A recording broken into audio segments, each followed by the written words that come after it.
Israel की जंग के बीच में रूसी तेल tanker Aqua Titan 1 lakh ton से अधिक क्रूड ऑयल लेकर मंगलुरु पहुंच चुका है, जहां यह टैंकर पहले चीन जा रहा था और बाद में हालांकि इसे भारत की ओर मोड़ दिया गया।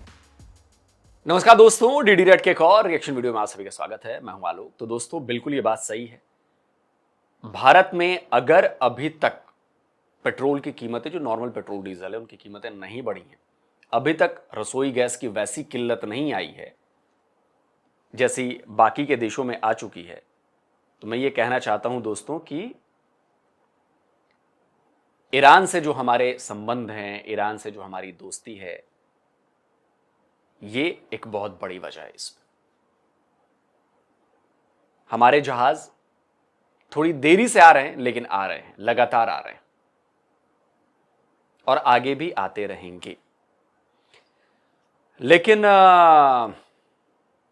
जो दिक्कत है वो देखते हैं अब कब तक रहती है। जो अभी लेटेस्ट जो दोस्तों खबर आई है, जो लेटेस्ट खबर आई है, उसके मुताबिक मैं आपको बता देता हूं कि 2 जहाज हैं। अल जजीरा ये खबर दे रहा है भाई, तो पाकिस्तानियों जरा ये मत कहना कि हम लोगों ने झूठी खबर दी है, इसीलिए अल जजीरा लेकर आया हूं। चाहता तो किसी भी इंडियन न्यूज़पेपर की वेबसाइट की जो मैं खबर दिखा सकता था, लेकिन नहीं, मैंने अल जजीरा की दिखा रहा हूं। बस जब से ये वीडियो रिकॉर्ड कर रहा हूं, बस करीब करीब आधे घंटे पहले ये खबर आई है कि 2 गैस टैंकर्स हैं। देखिए क्या लिखता है, गैस टैंकर सेल थ्रू होमरूज to India while most ships still stuck, data show. Al Jazeera ये कहने पर मजबूर हो गया है कि होर्मुज से गैस टैंकर्स भारत की तरफ जा रहे हैं, जबकि ज्यादातर जो शिप्स हैं वो वहीं पर रुके हुए हैं। इनका कहना है कि 2 Indian flagged liquefied petroleum gas LPG लेकर ये टैंकर हैं, और वो टैंकर जो है वो सेल कर गए हैं स्ट्रेट ऑफ होर्मुज से, और जबकि ओवरऑल जो ट्रैफिक है वो क्रिटिकल वाटरवेज पर रिमेन्स ब्लॉक्ड है, रुका हुआ है। जो 2 टैंकर, उनमें से एक है द पाइन गैस टैंकर, ये स्ट्रेट ऑफ होर्मुज से आ गया है, और इसके साथ जग बसंत है जो ठीक इसके पीछे है, वो भी आ गया है। The pine gas broadcast a message of Indian ship and crew according to separate London Stock Exchange Group ship tracking data. तो उस पर इंडियन शिप है और क्रू भी इंडियन है। जो डेट्रेस्पा वाले हैं, डेमियन सिमोन, उन्होंने एक नक्शा दिया है वहां का कि ये क्या पोजीशन है। तो देखिए, इन्होंने साफ कहा है कि जो पोजीशन है ये 23 मार्च की है, सोमवार की 6:57 की। इंडियन फ्लैग्ड एलपीजी टैंकर से ये जो 2 ग्रीन डॉट आप देख रहे हैं, इनमें एक जो आगे है वो है पाइन गैस, 11.3 नॉट की रफ्तार है इसकी, 9 मिनट एगो। पाइन गैस इंडियन शिप है, और जग वसंत भी जो है ये भी इंडियन शिप है, और ये दोनों जो हैं वो भारत की तरफ आ रहे हैं। तो ये अच्छी खबर है। बाकी अब जरा देखते हैं कि चीमा जी क्या ज्ञान दे रहे हैं। कौमें जो हैं, हमारी लीडरशिप ने इस पे क्या फैसला किया कि हमारे पास कितना तेल है। मतलब 1 हफ्ते की जंग ने आपको इस मौके पे लाके खड़ा कर दिया है कि गवर्नमेंट ऑफ पाकिस्तान जो है वो, उसके पास चॉइस ही कोई नहीं है। गवर्नमेंट ऑफ पाकिस्तान के पास कोई चॉइस नहीं है, उसने क्या करना है। गवर्नमेंट ऑफ पाकिस्तान के, उन्होंने कहा जी तेल की स्ट्रेट ऑफ हार्मुज से सप्लाई बंद हो गई है, तो उन्होंने कहा जी ठीक है, हम तेल की कीमतें बढ़ा देते हैं। हमें आप इमेजिन करें कि $60 पर बैरल पे ऑयल मिल रहा था, और जो पाकिस्तान ने तेल खरीदा है ये 45 दिन पहले खरीदा था, और अभी बेच कितने पे रहे हैं, ये आप सिर्फ इतना ही इमेजिन करें कि अभी 321 या 325 रुपए पे ये तेल बेच रहे हैं। गवर्नमेंट जो है वो, और दोस्तों बात ये नहीं है, ये नॉर्मल पेट्रोल है। और चीमा जी, मैं ये दर्शकों को ये भी बताना चाहूंगा कि प्रीमियम पेट्रोल के आपके यहाँ क्या हालत है। मैं स्क्रीनशॉट लगा रहा हूं। प्रीमियम पेट्रोल दोस्तों इनके यहां करीब करीब 550 से 550 रुपए पर लीटर बिक रहा है पाकिस्तानी रुपए में। प्रीमियम पेट्रोल, जो इनके प्रीमियम जो इंपोर्टेड गाड़ियां होती हैं, उनमें ये प्रीमियम पेट्रोल डलवाते हैं, और प्रीमियम पेट्रोल डीजल जो है वो सोच लीजिए 500 रुपए पर लीटर प्लस है, 500 रुपए से। ये नहीं बता रहे हैं। जो फ्यूल डिलीवरी की कॉस्ट है टोटल, वो 158 रुपये है, 158 रुपीज। यानी कि जो गवर्नमेंट जो डिलीवरी की कॉस्ट है, गवर्नमेंट के टैक्स कितने हैं, 123 रुपीज पर लीटर। यानी कि आप जब घर से निकलते हो कहीं जाने के लिए तो आपका एक जो लीटर पेट्रोल लग गया तो उसमें गवर्नमेंट आपसे 123 रुपए कमा लेती है, बाकी तेल वाले को चले गए। बीच में जो पेट्रोल पंप वाला पायजाना है वो भी पैसे ले जाता है, कोई 20-25 रुपए वो भी ले जाता होगा, डीलर भी पैसे ले जाता होगा, ये बाकी लोग भी कमाते हैं। सबसे ज्यादा जो गवर्नमेंट है वो कमाती है। वो कहती है ये पकड़े गए हैं, इनको इनसे वो पंजाबी साढ़े कहते हैं इन्होंने छेल दो। ये जो है ना अवाम को छेल दो, क्योंकि अवाम जो है उसको उसको उसी उसी की ज्यादा कुर्बानी देनी है ना। लीडरशिप तो कुर्बानियां नहीं दे रही। आप इमेजिन करें, मैं अभी कोई टीवी न्यूज पे सुन रहा था कि वो कह रहे हैं कि 20 अरब रुपए तो सिर्फ सरकारी गाड़ियों का तेल है, वो भी शायद पंजाब के अंदर सिर्फ। यानी कि सरकारी गाड़ियां जब चलती हैं तो सालाना 20 अरब रुपए का तेल खा जाती हैं। तो अब मुझे ये बताएं कि क्या इस मुल्क के अंदर सरकारी गाड़ियां कितना को काम करती हैं कि 20 अरब का तेल वो खा जाती हैं। और क्या होता है, एक एक जनाब, ये हमारे मिनिस्टर साहब हैं, इनके नीचे 6 गाड़ियां हैं, ये सेक्रेटरी साहब हैं, इनके नीचे इतनी गाड़ियां हैं, जरा सा आप ग्रेड 18-19 में हो 2 गाड़ियां हैं, इस महकमे में आपके पास 3 गाड़ियां हैं, एक घर में लगी हुई है, एक साहब के लिए है, एक जनाब आपके मुलाजमों के लिए। तो द पॉइंट इज कि अब हम अवाम जो है वो क्या करे। अब करना क्या था, स्टोरेज फैसिलिटी बनानी थी, स्टोरेज फैसिलिटी बनाई कोई नहीं है। आज तेल, ये जंग लंबी होती है महीना जो कि होनी है, तो मतलब तो हमारी तो जंग शुरू हो चुकी है। आपकी जंग तो शुरू हो चुकी है और आपके यहाँ और बड़ी मुश्किल आने वाली है। वैसे मैं बता दूं कि अब डोनाल्ड ट्रंप जो है वो दावा कर रहे हैं कि ईरान से हमारी बातचीत हो गई है, स्क्रीनशॉट लगा देता हूं, और 5 दिनों के लिए हमने ये लड़ाई रोक दी है। और मैंने डिफेंस ऑफ वॉर, क्या है, डिफेंस मिनिस्ट्री ऑफ वॉर जो भी है, उनको कहा है कि भाई आप हमला रोक दीजिए, बाकी आगे फर्दर बातचीत जारी रखेंगे। लेकिन एक बार फिर उनका ये झूठ जो है वो पकड़ा गया।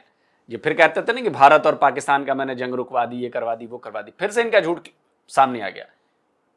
दूसरा स्क्रीनशॉट लगाओ भाई। ईरान ने कहा कि हमारी कोई बातचीत नहीं हुई है अमेरिका से। बोला कि ट्रंप का ये क्लेम झूठा क्लेम है, ये फालतू की बात कर रहे हैं, अपनी बेइज्जती को छुपाना चाहते हैं।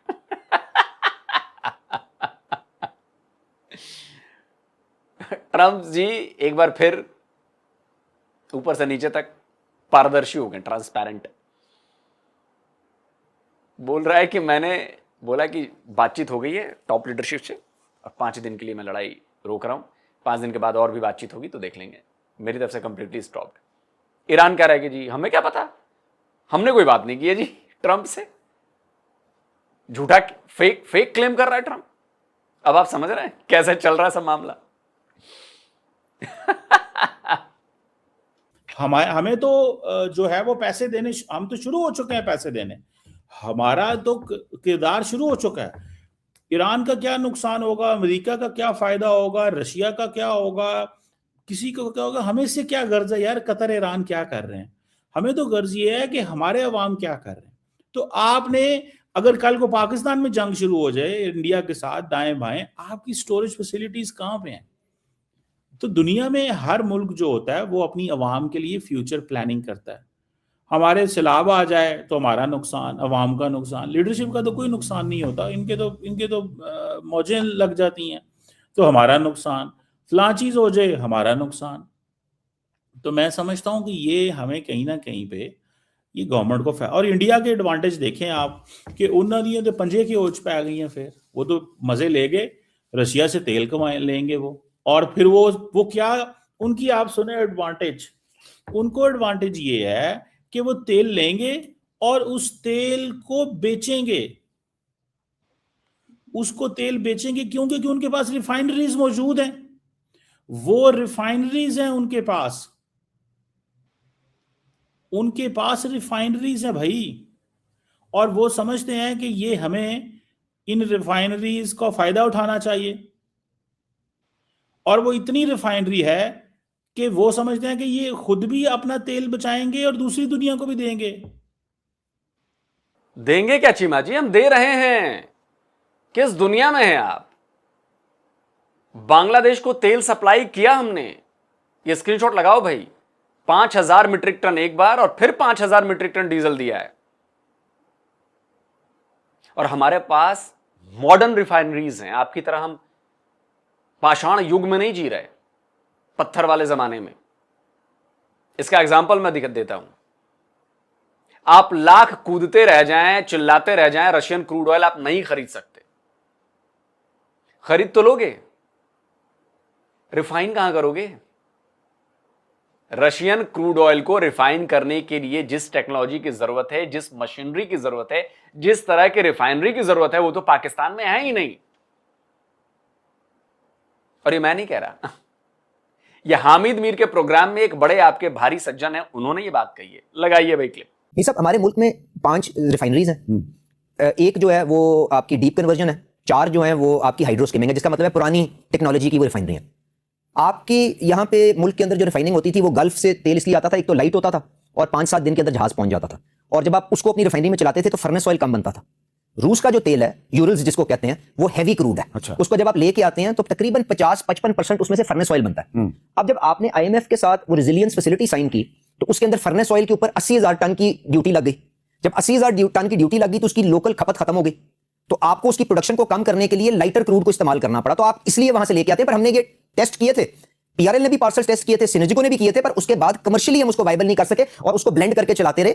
हिंदुस्तान के अंदर जो होता है वो उनकी बड़ी modern and sophisticated upgraded refineries है जहां पे होता है। पाकिस्तान के लिए क्योंकि फैक्ट्रियां वो रिफाइनरियां पुरानी हैं, शायद इतना वो लुक्रेटिव नहीं है, और हमने इसलिए लाइट या एडनॉक का तेल आता है या आपका सऊदी अरेबिया का तेल आता है या अब जो अमेरिका से तेल एक रिफाइनरी मंगवा रही है लाइट क्रूड के शक्ल के अंदर, उसको इस्तेमाल करें। उसकी बुनियादी वजह। तो समझ गए चीमा जी, आपकी मजबूरी क्या है, आपके देश की मजबूरी क्या है। बड़ी बड़ी बातें डींगे हाँकने से कुछ नहीं होता। असी ये कर लेंगे, असी वो कर लेंगे, घंटा कुछ नहीं कर पाएंगे आप लोग। रिफाइनरीज बनाई है आपने, लश्कर तैयबा के ट्रेनिंग कैंप और आतंकवादियों के लॉन्च पैड बनाने के अलावा भी कुछ काम किया है। अगर रिफाइनरीज बनाई होती आपने तो आज रशियन क्रूड ऑयल आपको मिल रहा होता, सस्ती कीमतों पर मिल रहा होता। आप उसको रिफाइन करते, अपने इस्तेमाल करते, आप उसको दूसरे देशों को बेच भी सकते थे।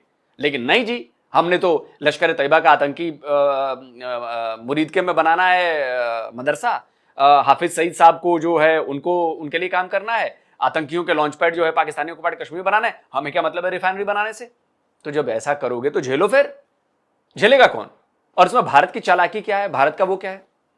भारत ने अपने इंफ्रा पे काम किया है, भारत ने अपनी रिफाइनरीज बनाई हैं, इसलिए भारत आज ऐसा कर रहा है। दूरदर्शी सोच इसी को कहते हैं चीमा जी। देश ऐसे ही चलते हैं, देश आपकी तरह नहीं चलते कि आज आग लगी है तो भाई कुआं खोदो यार, पानी देखो निकलता है कि नहीं निकलता है, अगर नहीं निकले तो दूसरा कुआं वहां पर खोद के देख लेने कि वहां भी पानी निकलेगा नहीं।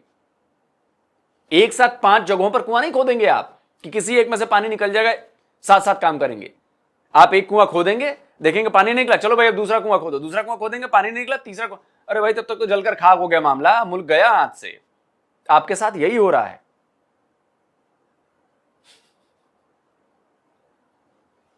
तो आप यहीं से अंदाजा लगा लें कि how much India will be earning in this just 1 month. एक महीने के अंदर वो क्या कमा रहा होगा कि उसको सिर्फ यही एडवांटेज है कि भाई गो के ये उनकी एक तरफ से इंसल्ट भी बहुत ज्यादा है। कोई ट्रंप कहता है अब तेल खरीदो, अब तेल मत खरीदो, अब तेल खरीदो, अब तेल मत खरीदो। ये भी वहां पे लीडरशिप बड़ी अंडर प्रेशर है। मीडिया तो खैर नहीं सवाल करता उनसे, क्योंकि मीडिया तो, अरे आपके पास गलत नॉलेज है चीमा जी। आप मुझे प्रूफ करो कि मैं गलत कह रहा हूं। मैं आपको प्रूफ करता हूं कि आप झूठ बोल रहे हो, आप फेक नैरेटिव चला रहे हो।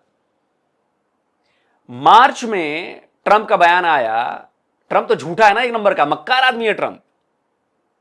ट्रंप का बयान आता है कि मैंने इंडिया को 30 दिनों के लिए कर दिया है। अबे तो फरवरी में क्या था? फरवरी में तूने रोका था? लगाओ भाई, फरवरी में देखो सबसे ज्यादा चीमा जी हमने कहां से तेल खरीदा है? रशिया से तेल खरीदा है हमने। किसी के बाप की औकात नहीं है हमें रोक देने की। जहां से मन करेगा वहां से हम तेल खरीदेंगे। ट्रंप जैसे हजारों आए और हजारों गए, अब न रुकने वाले। ट्रंप डिसाइड नहीं करता है। अगर ट्रंप के कहने पर रोका होता तो क्या रशिया हमारा टॉप सप्लायर होता फरवरी में? नहीं होता ना। हम अपनी मर्जी से तेल खरीद रहे हैं। ट्रंप को जो बकना है बकने दो, जो बोलना है बोलने दो, क्या फर्क पड़ता है हमें?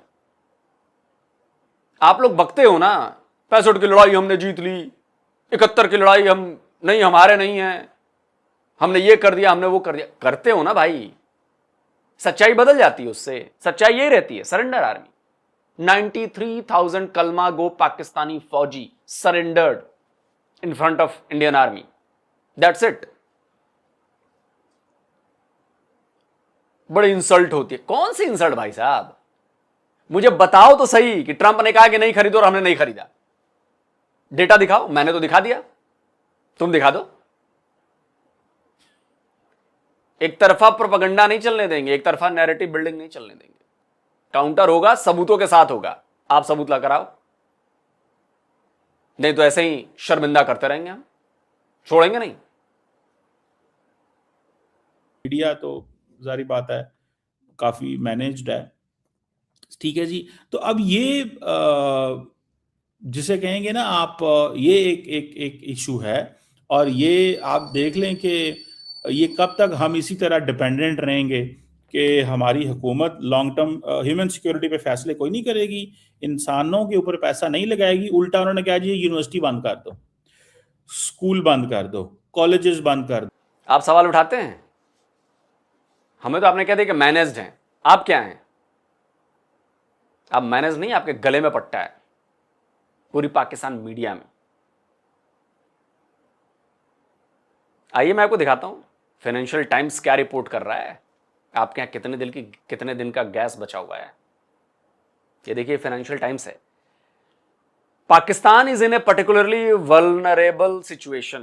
पाकिस्तान बहुत मुसीबत में है। 99% ऑफ जो आपका एलएनजी आता है ना, वो आता है कतर से। लास्ट ईयर आपने कतर से मंगाया था। और जो आपका आखिरी कार्गो आया था रास लफा से, वो आया था 2nd और 3rd day of the Iran war, मतलब 2 या 3 को मार्च को आया होगा। और उसके बाद से कोई सप्लाई नहीं आई है। Both of the countries LNG import terminals, जो आपके 2 टर्मिनल्स हैं एलएनजी इंपोर्ट टर्मिनल्स, दोनों जो अपने ऑपरेशंस है, जो अपनी ताकत है, उसका 1/6 जो नॉर्मल लेवल से 1/6 ताकत से काम कर रहे हैं। और ये डिस्पैच करना गैस बंद कर देंगे इस महीने के एंड तक, according to 2 people familiar with the situation. ये फाइनेंशियल टाइम्स की रिपोर्ट है। वन ऑफ द 2 टर्मिनल्स, 2 में से एक टर्मिनल जिसे पाकिस्तानी गैस पोर्ट ओन करती है, वो एलएनजी से आउट ऑफ एलएनजी हो जाएगा बस कुछ ही दिनों में। आने वाले कुछ दिनों में वो ड्राई हो जाएगा, वहां पर गैस बचेगी नहीं। और ये किसने कहा है? Chair and chief executive Iqbal Ahmed. After that we will run dry, gas खत्म। उन्होंने कहा है कि we do not know when the next cargo will come in. उनका कहना है कि हमें नहीं पता कि अगला गैस का कार्गो कब आ रहा है। खाना कैसे बनेगा चीमा जी? केरोसिन तेल का इंतजाम कर लीजिएगा, एक्स्ट्रा सिलेंडर का इंतजाम कर लीजिए, नहीं तो लकड़ी उकड़ी का भी इंतजाम कर लीजिए। गांव से कुछ लकड़ियां उकड़ियां मंगा लीजिए, या कोयले वोले का इंतजाम कर लीजिए, क्योंकि मामला फंसने वाला है। अब पाकिस्तान सरकार हो सकता है कहीं कुछ इंतजाम कर ले, लेकिन जो हालात दिख रहे हैं इसमें कुछ इंतजाम होता दिख नहीं रहा। लेकिन आप हम पर जो है ना, वो ताना मारने से बाज नहीं आते। आपके यहां पेट्रोल की कीमतें बढ़ गई, हमारे यहां नहीं बढ़ी। हाँ, प्रीमियम पे कुछ बढ़ा है, 3-4 रुपए बढ़ गया है। गैस सिलेंडर की थोड़ी बहुत किल्लत हुई थी, कालाबाजारी भी चल रही थी, बहुत सारे पकड़े गए, लेकिन अभी ठीक है। अब हमारे घर में तो वो है, पीएनजी है, पाइप नेचुरल गैस है, वो पाइप से आती है, तो हमें कोई दिक्कत है नहीं, कोई सप्लाई का इशू नहीं है फिलहाल, अभी तक तो नहीं आया। 90 से ज्यादा देश पेट्रोल की कीमतें बढ़ा चुके हैं चीमा जी, भारत ने अभी तक नहीं बढ़ाया है। करीब करीब 1 महीना हो जाएगा 5 दिन बाद जंग को शुरू हुए, नहीं बढ़ाया। अमेरिका भी बढ़ा चुका, ऑस्ट्रेलिया भी बढ़ा चुका, ब्रिटेन भी बढ़ा चुका, आप बढ़ा चुके, भारत ने नहीं बढ़ाया। ये फर्क है। और आप कहते हैं कि हमारी मीडिया मैनेज्ड है। अच्छा, आपकी मीडिया तो बड़ी आजाद घूम रही है, हैं? बूट के तले ना रौंदी जाती है आपकी मीडिया, और किसी के बाप की औकात नहीं है कि जरा खिलाफ खबर दिखा दे। बात करते। दोस्तों, आप क्या कहते हो? कमेंट करिए, अपनी राय दीजिए। जल्द मिलता हूं एक और नए वीडियो के साथ। नमस्कार, जय हिंद।